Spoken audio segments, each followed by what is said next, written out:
you remember what an idiot Don Matrick was, and people were like, man, this guy just needs to shut up. What's he doing? And then we saw Sony's Jim Ryan. Lately, this guy has been just on a tear with idiotic statements, talking about why they're not allowing crossplay between other networks like Nintendo or Xbox Live. Just asinine things like that. He's also the one that said nobody cares about backward compatibility and nobody uses it and things like that. So, also, he was interviewed and kind of was talking about Xbox One X, and I did a video about this. Multiple other people I saw have done videos about this. I figured I'd give my take on it. I know people like Dealer and Rand have done videos. I saw some other ones as well, so I figured it was worth talking about it. I talked about the Destiny thing a bit. Unfortunately, I had an extremely long day at my actual job, so I wasn't able to do this video until tonight. So anyway, I just wanted to say that they were talking to Jim Ryan, and they were talking about Phil Spencer and his comments on the Xbox One X versus the PS4 Pro, and possibly there being a situation where marketing deals held back the Xbox One X. And he says, I'm not going to go into detail of what's embedded into individual contracts with publishing partners. What I would do is cast our minds back to the PS3 generation, where we had on paper more impressive specifications than our competitor, and in some areas by quite a considerable margin.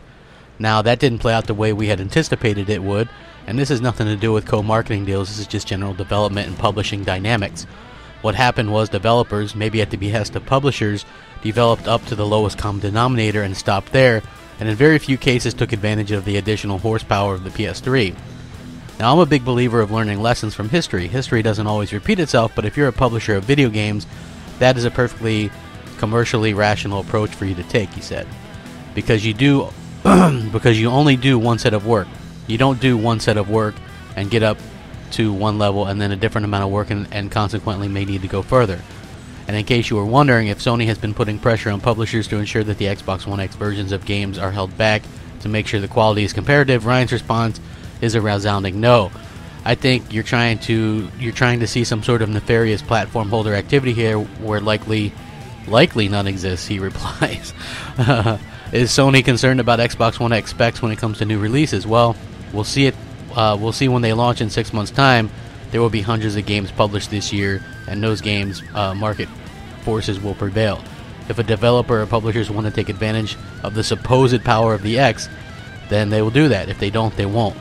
So, his comment, I think you're trying to see some sort of nefarious platform holder activity where likely none exists, he replied.